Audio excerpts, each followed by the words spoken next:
မတ်လ26ရက်နေ့အလင်းသည်ဤလောကသို့ဝင်၍လူတို့သည်မကောင်းသောအကျင့်ကိုကျင့်သောကြောင့်အလင်းထက်အမောင်မိုက်ကိုတာ၍နှိမ့်သက်ကြ၏ရှင်ယောဟန်ခရစ်ဝင်ကျမ်းခန်းကြီး3ခန်းငယ်19ယနေ့ကမ္ဘာလောကတစ်ခုလုံးကြုံတွေ့နေရသည့်များကိုစာကြောင်းတစ်ကြောင်းဖြင့်အနှစ်ချုပ်ရနေရင်ထိုလင်းသည်မောင်မိုက်၌လင်း၍မောင်မိုက်သည်မခံယူ၍ရှင်ယောဟန်ခရစ်ဝင်ကျမ်းခန်းကြီး1ခန်းငယ်9ဖြစ်ပါသည်ဤစတိုင်းအလင်းမှာတောက်ပလျက်ရှိတော်လဲလူသားများမှာထိုလင်းနှင့်များဖြစ်သည့်ခွင့်လွှတ်ခြင်းရွေးနှုတ်ခြင်းနှင့်ကွယ်တင်ခြင်းတို့၏အနှစ်သာရကိုနားမလည်လက်မခံပေယနေ့တိုင်အောင်လူပေါင်းများစွာတို့ကသခင်ယေရှုကိုညှင်းပယ်လျက်ရှိပါတယ်ထို့ကြောင့်လည်းထိုသူတို့မှာဝိညာဉ်အမောင်တို့တွင်ကို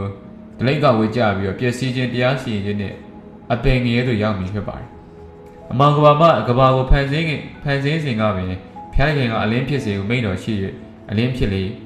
ကဘာဦးကျမ်းခန်းကြီး1ခန်းငယ်3ဆိုထားသည်မဟုတ်ပါဘူး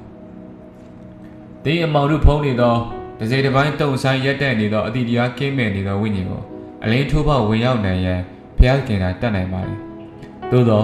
တင်ကဝင်ခွင့်ပြုရန်လိုအပ်ပါတယ်။ဝိညာဉ်အဖောင်ထုဖုံးအုပ်သူများစိတ်ရှုပ်ထွေးနေသူများကြောက်ရွံ့တုန်လှုပ်နေသူများအနေဖြင့်နှလုံးသားထဲမှာယုံကြည်ခြင်းဖြင့်အလင်းကိုဖိတ်ခေါ်ရန်ဖြစ်ပါတယ်။ယနေ့တော့ဆုတောင်းကြ။အီစတာကာလမှာအသစ်တစ်ပံပြန်လည်ဖန်ဆင်းခြင်းကနေတစ်ဆင့်သခင်ယေရှုရဲ့ရှင်ပြန်ထမြောက်ခြင်းရဲ့ဂုဏ်အစင်းကိုတရိယာစေပါတယ်။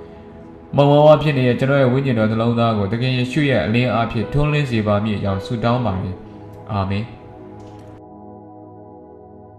ဟုတ်ကဲ့ပါအဆုံးထိနားဆင်ပေးခဲ့တဲ့တူတယောက်ချင်းစီတိုင်းကိုယေရှုအထူးပဲတင်ရှိပါခင်ဗျာ။မနေ့ပြန်မှာလည်းတခြားသောဆုတောင်းချက်ကလေးကိုဖတ်ပြပေးအောင်ဖြစ်လို့ကျွန်တော်ရဲ့ channel လေးကို like and subscribe လုပ်ထားခဲ့ပေးဖို့လည်းမေတ္တာရပ်ခံလိုပါတယ်။အားလုံးကိုယေရှုအထူးပဲတင်ရှိပါတယ်။နောက်ရက်တွေမှာပြန်တွေ့ပါအောင်ခင်ဗျာ။